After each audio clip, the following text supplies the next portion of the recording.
Hello बच्चों and welcome to study with Unique. आज हम पढ़ने जा रहे हैं chapter 4 science 1 10th standard. Chapter का नाम है हमारे इफेक्ट्स ऑफ इलेक्ट्रिक करंट। अब इफेक्ट्स ऑफ इलेक्ट्रिक करंट आप समझ गए होंगे बच्चों नाम को सुन के कि इफेक्ट्स यानी उसके परिणाम क्या क्या होते हैं। इलेक्ट्रिक करंट किस किस तरीके से किन किन चीजों का इफेक्ट करता है। जैसे देखो इलेक्ट्रिक करंट के दो मेन इफेक्ट है, एक हीटिंग इफेक्ट और दूसरा मैग्नेटिक इफेक्ट। अब क्या होता है कि हीटिंग इफेक्ट हम इस्तेमाल करते हैं हीटर्स में और मैग्नेटिक इफेक्ट जो है वो हम इस्तेमाल करते हैं क्रेन्स वगैरह में। ठीक है, क्रेन्स देखा होगा आपने जिससे कार उठाई जाती है, सही है, ठीक है। और जब हम किसी भी सर्किट में किसी भी तरह का करंट दौड़ाते हैं, ठीक है, तो करंट दौड़ाते से ही जब करंट दौड़ाते मतलब करंट वहां फ्लो होता है। क्या होता है? फ्लो होता है। उस केस में उस वायर के आजू बाजू मैग्नेटिक फील्ड बन जाता है। ठीक है, मैं आपको सिर्फ बता रहा हूँ, सुन लो। या तो वायर हीट हो जाता है, पता है, इसलिए दोनों इफेक्ट हो सकते हैं। सिर्फ सर्कमस्टांसेस अलग अलग है दोनों के लिए, मतलब दोनों की परिस्थितियां अलग अलग होगी। ठीक है, तो इसमें इस चैप्टर में हम सीखेंगे कि सर्किट, इलेक्ट्रिक सर्किट में एनर्जी ट्रांसफर कैसे होता है। इलेक्ट्रिक सर्किट, सबसे पहले तो इलेक्ट्रिक सर्किट क्या होता है ये देखेंगे, ठीक है। और इसमें एनर्जी ट्रांसफर, ठीक है। और दूसरी चीज जो हम देखेंगे वो देखेंगे हीटिंग इफेक्ट। और तीसरी जो चीज है वो हम देखेंगे मैग्नेटिक इफेक्ट। ठीक है, अब जो आप फैन घूम रहा है आपके यहाँ का मिक्सर घूम रहा है, ठीक है, आपको इलेक्ट्रिसिटी मिल रही है, ये सारे इफेक्ट मैग्नेटिक इफेक्ट है। ठीक है, अब ये कहाँ यूज होते हैं, कैसे यूज होते हैं, ये सारा हम देखेंगे आगे जब पढ़ेंगे चैप्टर को तब। ठीक है, तो सबसे पहले हम देखेंगे इलेक्ट्रिक करंट से व्हाट इज अ चार्ज। अब चार्ज के कारण इलेक्ट्रिक करंट बनता है, सही है, चार्ज। ठीक है, चार्ज दो तरीके के होते हैं, पॉजिटिव निगेटिव। ठीक है, अब सबसे पहले तो चार्ज के बारे में पढ़ेंगे। तो देखो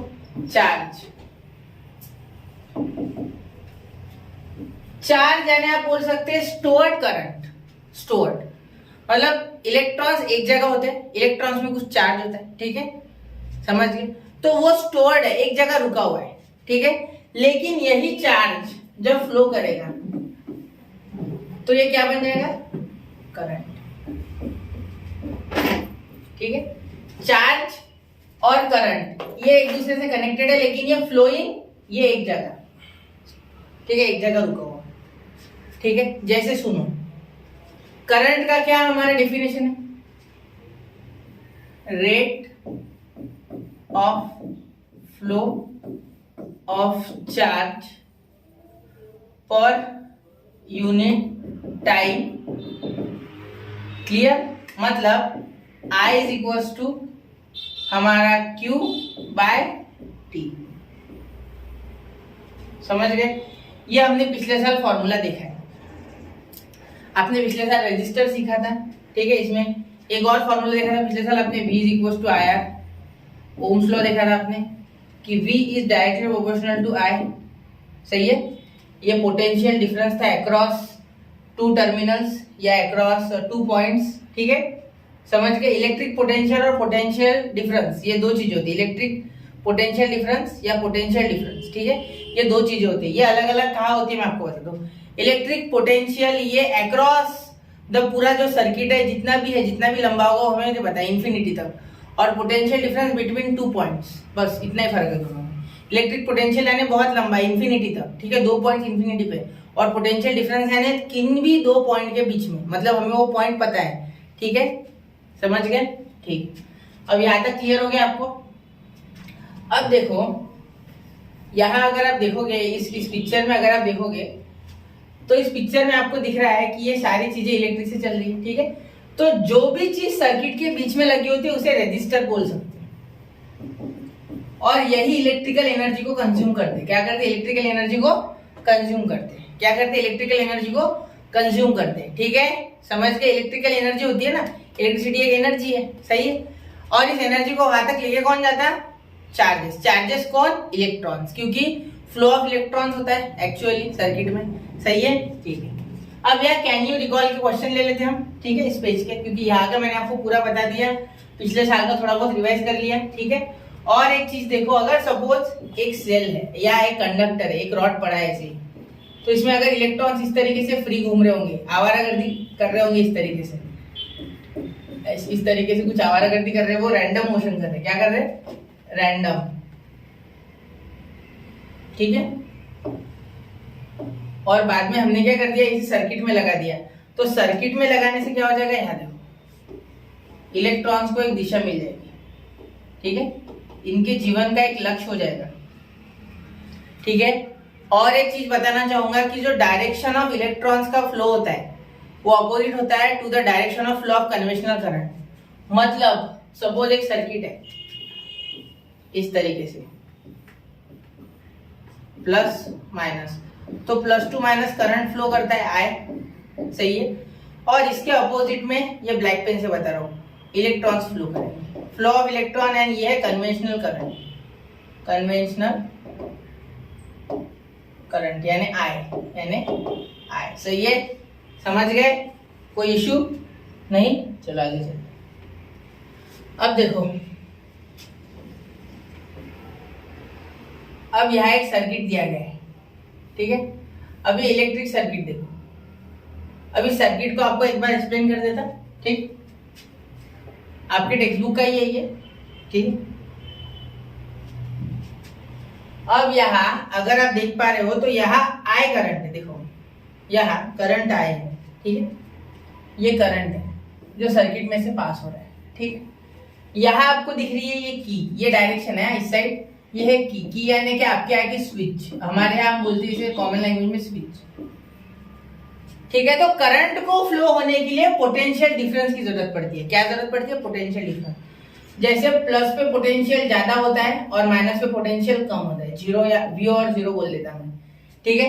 इसका मीनिंग क्या हो गया कि देखो, एक आपके यहाँ टंकी है पानी की, तो दोनों टंकियां कनेक्टेड है। एक टंकी में फुल पानी भरा है, फुल, ठीक है, यहाँ ऐसे, और एक टंकी बेचारी खाली है। ठीक है, खाली है। ठीक है। तो अब क्या कर देंगे, इन दोनों के बीच में एक पाइप जुड़ा हुआ है, तो हमने क्या किया, इनके बीच में शायद कॉक होगा, कॉक। तो वो कॉक हम जैसे ही खोलेंगे तो इस टंकी में से आधा पानी, मैं ब्लैक कलर से मार्क कर रहा हूं, देखो ये यहां से लेके तो यहां तक, ये ऐसे दोनों की लेवल सेम हो जाए, क्योंकि आधा पानी इधर बह गया। ठीक है। तो यहाँ का पानी क्या हो जाएगा, कम हो जाएगा इस तरीके से। ठीक है, मतलब यहाँ का पानी हमारा क्या हो गया, खत्म हो गया। मतलब इतना पानी इसने ले लिया। पहले इसमें कितना था, इतना था, लेकिन अब कम हो गया, आधा पानी बह गया, क्योंकि इधर पानी नहीं था, तो इधर पोटेंशियल लो था, इधर पोटेंशियल हाई था। तो करंट का भी सेम नेचर है। ठीक है, it flows from higher potential to lower potential, इसलिए इस तरीके से वो फ्लो करता है, ऐसे हम बोल सकते हैं। समझ गए?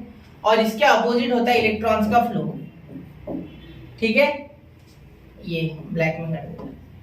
ठीक है, इतना याद रखना कि इलेक्ट्रॉन्स का फ्लो और फ्लो ऑफ करंट क्या होता है, उल्टा होता है, अपोजिट होता है, ऐसा बोल सकते हैं। ठीक है। अब आगे, अब और चीजें बता दो। ये V यानी वोल्ट मीटर, क्या है, वोल्ट मीटर। ये पोटेंशियल डिफरेंस गिनने के काम में आता है और हमेशा सर्किट के पैरेलल लगता है। कैसा लगता है, इन पैरेलल। कैसे लगता है, सर्किट के पैरेलल। ठीक है, क्योंकि पोटेंशियल डिफरेंस गिनने के काम में आता है। ठीक है। अब ये A जो है, ये है एमीटर। क्या है, एमीटर। ये एमीटर क्या करता है, करंट गिनने के काम में आता है, और ये सीरीज में लगता है। कैसा लगता है, इन सीरीज। ठीक है, इन सीरीज लगता है। ठीक है। अब और एक चीज, यहाँ ये है रेजिस्टर। क्या है, रेजिस्टेंस, आप बोल सकते हैं रेजिस्टेंस। ठीक है। तो ये VAB यानी potential difference across, potential difference across AB। Clear, potential difference across AB। समझ गए? आता कोई इश्यू आता? मुझे नहीं लगता आपको कोई इश्यू होगा यहाँ तक, क्योंकि यहाँ पूरा एक्सप्लेन कर चुका हूं मैं। अब मैं देखो, अब मैं आपको कुछ फॉर्मूला बताने जा रहा हूँ बेटा। ठीक है। अब फॉर्मूला अगर आप देखोगे तो ये देखो,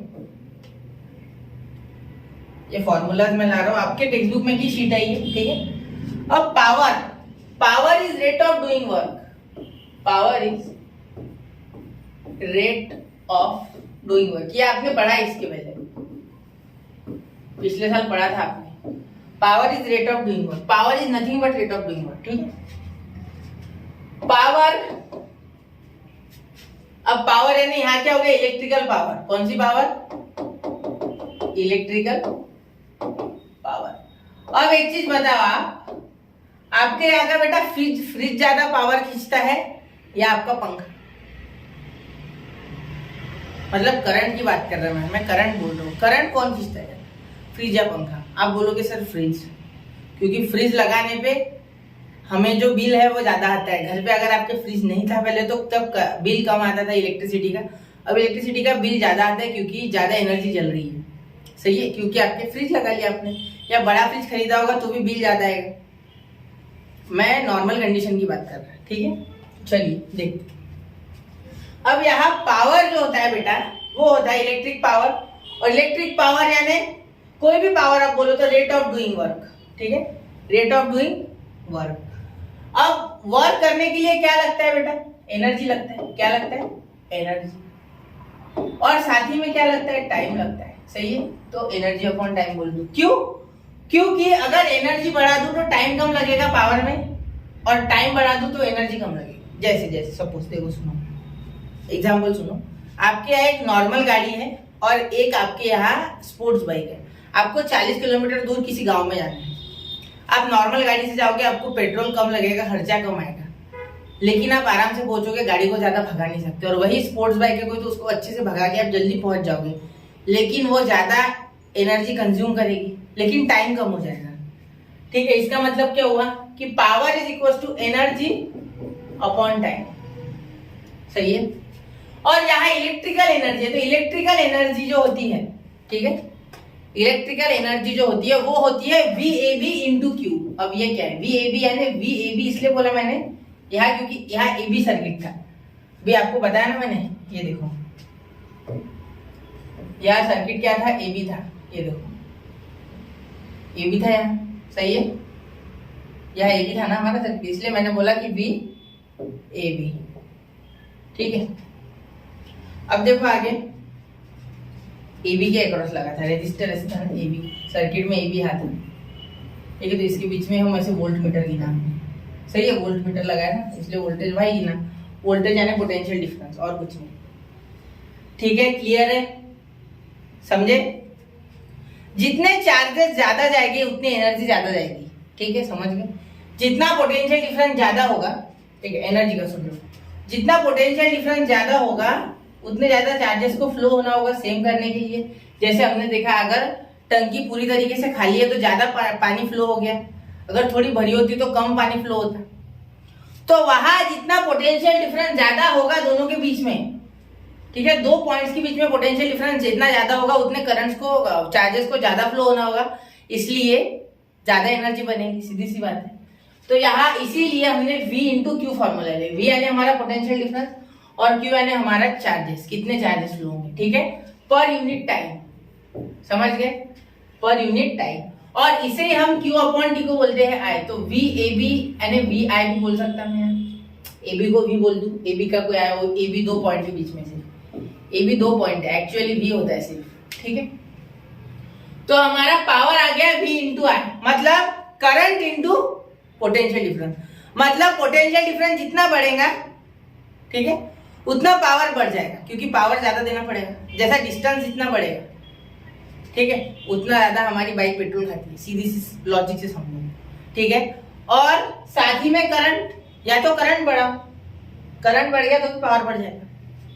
ठीक है ना, जैसे हमारे यहाँ देखो, हमारे यहाँ पोटेंशियल डिफरेंस सेम है। जैसे हमारे यहाँ 220 वोल्ट होता है, 220 वोल्ट, 220 से 230 होता है वैसे। ठीक है, लेकिन हमारे इससे भी कम आता है, हमारे यहाँ 210 या 200 के आसपास ही आता है। धुक्काले में तो और कम हो सकता है वोल्टेज। क्यों? क्योंकि इतने सारे घरों में पंखे, cooler, fan, washing machine, drill machine जो है वो सब चालू है।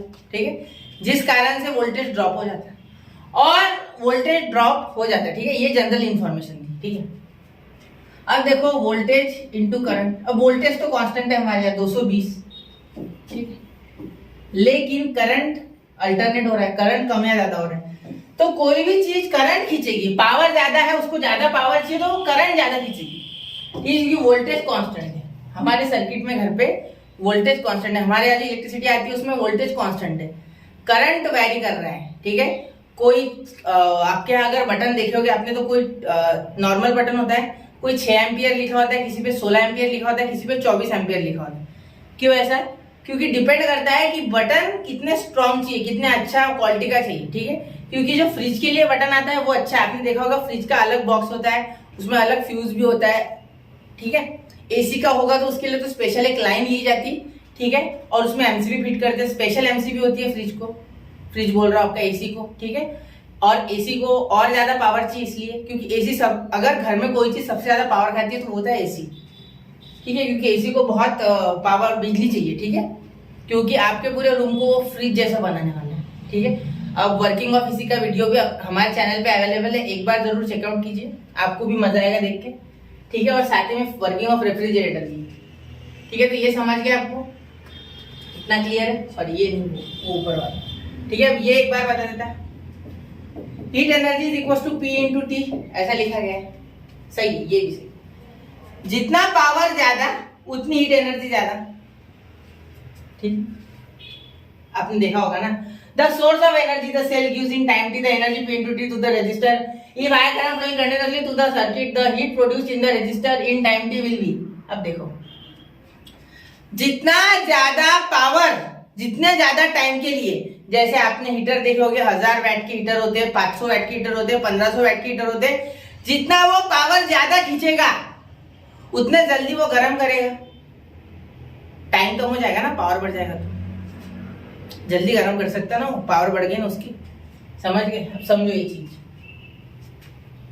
हीटिंग बढ़ाने के लिए एक तो पावर बढ़ाओ या टाइम बढ़ाओ, तो टाइम तो हमारे पास नहीं है तो हमने पावर बढ़ा दिया, ठीक है। डिपेंड करता है कि वो कॉइल कितने वैट का है, ठीक है, उसका रेजिस्टेंस कितना जाता है, ठीक है। तो देखो अब फॉर्मूला है H is equal to P into t, heating का, heating effect of electricity, H is equal to P into power into time, इसे आप आपके घर की हीटर से कंपेयर कर सकते हैं, ठीक है।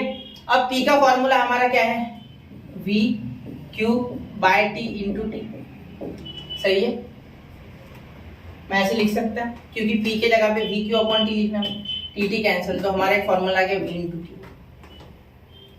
ये ऐसा हो सकता है, ठीक है, क्योंकि देखो मैंने P के जगह V Q अपॉन T डाल दिया, बस आ गया एक, ये फॉर्मूला आ गया। दूसरा देखो H is equal to P के जगह मैं डाल दूंगा V I T, सही है, P के जगह मैंने V I डाल दिया, देखो क्लियर है यार। अब मैं और एक बार V को चेंज कर दूंगा या I को चेंज कर दूंगा तो V by R, V is equal to IR, आपको पता है पिछले साल आपने पढ़ा है, ठीक है। तो इस V के जगह में अगर IR डाल दूं तो क्या कोई प्रॉब्लम है? नहीं, बिल्कुल नहीं सर। तो IR into I into T, ये IR मैंने V के जगह पे डाल दिया, तो I into I square RT, ये एक फॉर्मूला बन गया। ऐसे हम अलग अलग टर्म्स में निकाल सकते हैं, एक फॉर्मूला ये भी आ गया हमारा, क्लियर। अब यहाँ अगर मैं I की जगह डाल दूं V बाय R, देखो I के जगह डाल दूं मैं V बाय R, ठीक है, तो क्या मैं नया फॉर्मूला निकाल सकता हूँ?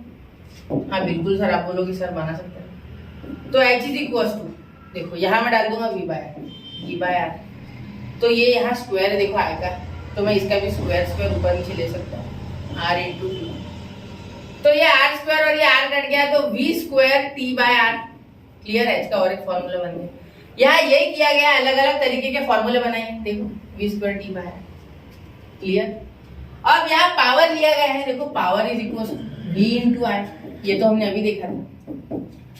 तो पावर होता है हमारा, पावर पे यूनिट वाट होता है, लेकिन कैसे? देखो यहाँ यह है पोटेंशियल डिफरेंस PD, ये I है हमारा करंट जो कि होता है हमारा बच्चों एम्पियर में, ठीक है। तो वोल्ट को हम लिख सकते हैं जूल पर कोलम, कोलम यानी चार्ज, ठीक है, जे जूल यानी work, work per unit time, sorry work per unit charge, ठीक है,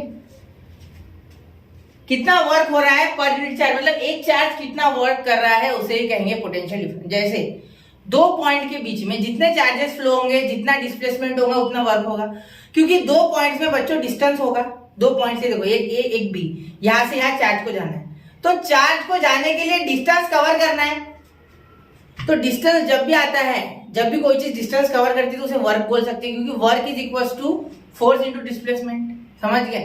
अब ये ज्यादा डिटेल में आप सीखोगे 12th में सीखोगे, 11th में भी नहीं 12th में सीखोगे आप, ठीक है। ज्यादा डिटेल में आप 12th में सीखोगे इसके बारे में, ठीक है। समझ गए यहाँ तक?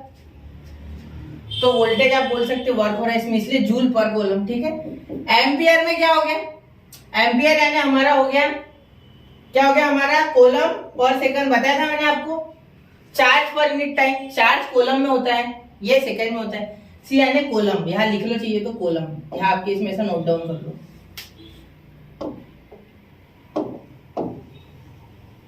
कूलम, ठीक है। ये साइंटिस्ट का नाम है और कुछ नहीं है, ठीक है। कूलम में होता है वैसे, ठीक है। अब देखो यहाँ पावर इज इक्वल टू क्या आ गया हमारा? वैट। कैसे?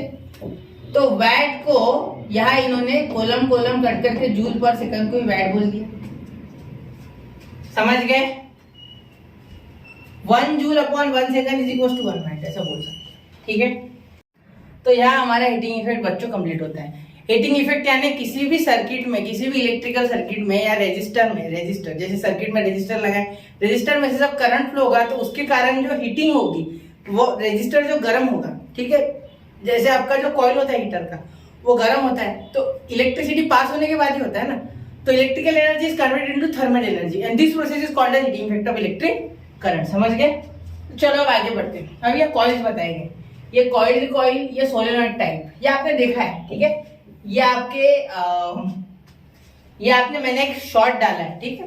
उस शॉर्ट में आप देख सकते हैं कि मैंने हीटिंग एलिमेंट का बताया। आप ऐसा टाइप करो यूट्यूब पे heating element study with unique, आपको वो वीडियो मेरा मिल जाएगा, ठीक है। उसमें मैंने नाइक्रोम का वायर लिया है, उसे मैंने गर्म किया और उससे मैंने कागज से जला के बताया कि वो कितना गर्म होता है।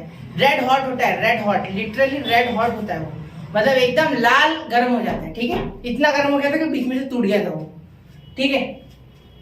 अब कॉइल सोलेनॉइड टाइप, अब ये हमारे यहाँ जो होता है ना, वो आपने देखा होगा हीटर से बकेट में लगाने वाला हीटर, सस्ता वाला जो आता है 300 350 का, जो जनरली मोबाइल हीटर बोलते लोग उसको, जो हमारे जो स्टूडेंट्स वगैरह होते हैं वो इस्तेमाल करते हैं, ठीक है। बकेट में लगता है, वो डेंजर होता है, वो उससे ना हो सके तो उससे दूर रहो, ठीक है। और उसके लिए अगर आप यूज भी कर रहे हो तो एक मेटल की यूज करो बकेट, प्लास्टिक की मत करना।